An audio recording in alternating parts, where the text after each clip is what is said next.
Ako naman ang tatawag, pahingi ng coins. Sino ba tatawagan mo? Huwag kang mag-alala, hindi pulis. Sa bahay namin kay ate. Baka nabalitaan yung nangyari sa bangko, mag-alala pa yun sa akin. Baka naman magpagchismisan ka lang, ha? Diyos ko naman, nasa bingit na ako ng kamatayan, makikipagchismisan pa ako. Hello? Hello, Crystal? Tita Raquel! Oo, si mami mo kakausapin ko. Nagluluto ng favorite niyong ulam eh. Yung may carrot at saka onion at saka chicken. Ano ba pong tawag doon? Chop suey. Sige, nakakausapin ko ng mami mo, please. Sandali lang po ha.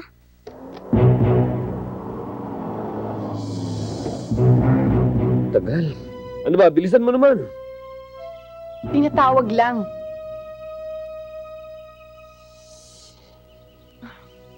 Hoy, tama na yan. Yan yung mga polis. Bahala ka, hindi ko problema yan. Yung pera nasa kotse. Di kunin mo mag-isa mo. Kasama ka sa akin. Liga. I-hostage kita uli. Pasensya ka na. Pero ka tatakbo, tutuluyan kita. Hoy! Kayo! Huwag kayo magpapaputok! Inuulit ko, walang magpapaputok! Kundi, papatayin ko ang babaeng to!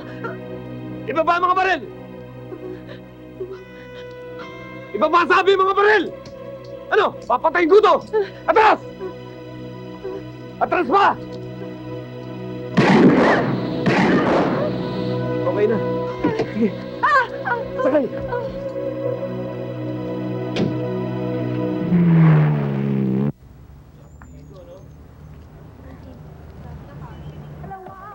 Kung iniisip mo na pwede mo akong hilahilahin, sa lahat ng pagtakas mo nagkakamali ka.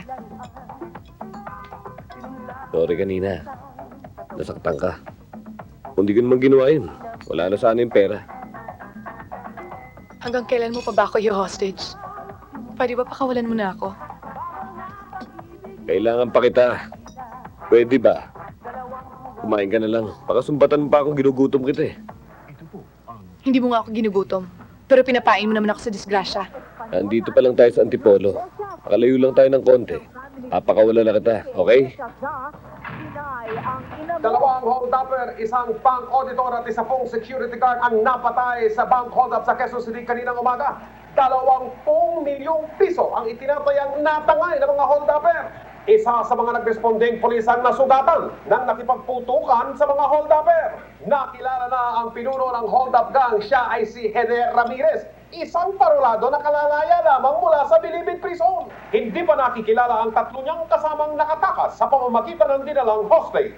Pero ayon po kay Lorenzo Villaroman, manager ng na-hold up na bangko, malamang kasabwat na mga hold-upper ang hinostage na bank employee na nakilalang si Raquel Garcia. Kasalukuyang pinaghahanap ang 4 na hold-upper kasama ang kasabwat nilang empleyada ng bangko. Marami pang mga Bakit ako nadamay sa mga katarantaduhan ninyo? Sa pagbabalik ng sama-sama nating Huwag kang mag-iskandalo. saksi. Ano ako mag-iskandalo? Wanted na nga ako eh. Mami, yung mask.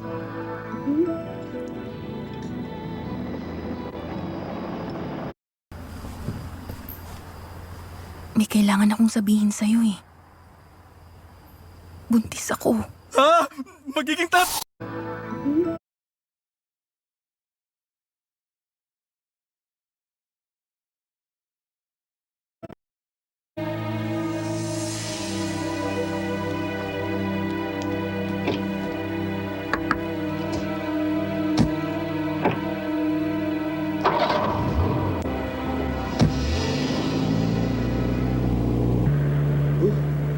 Akala ko wala na akong problema eh. Ba't sumama ka pa sa akin?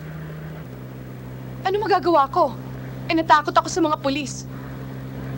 Ang mabuti pa, para wala ka ng problema, ihatid mo na ako sa amin. Eh, saan naman ang inyo rito? Hindi dito sa Maynila. Ihatid mo ako sa probinsya.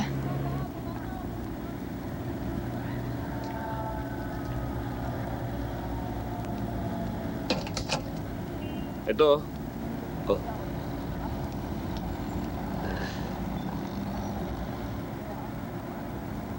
Mahigit 3 oras na tayo bumabiyahe. Malayo pa ba yung bayan nyo? Mga 2 oras pa. Kung bibilisan mo. Paano kung bibilisan eh? Sakit nitong pit ko. Palagi ako nakatagilid. Aray! Aray! Ano ba? Lasing ka ba? Pambihira. Wala ka bang mata? Ba't mo ko binangga? Sir, pasensya na po kayo. Hindi ko po napansin na may kotse dyan sa unahan eh. Natutulog po kasi itong 2 kasama ko eh. Niloloko mo ako eh. Hindi po, boss. Pulis ako. Opo, sir, ayusin na lang po natin to. Aba, sinusuhulan mo ako pare. Sir, ang ibig ko sabihin ng kasama ko, pag-usapan na lang ho natin. Anong pag-usapan? Sinusuhulan mo ako talaga eh.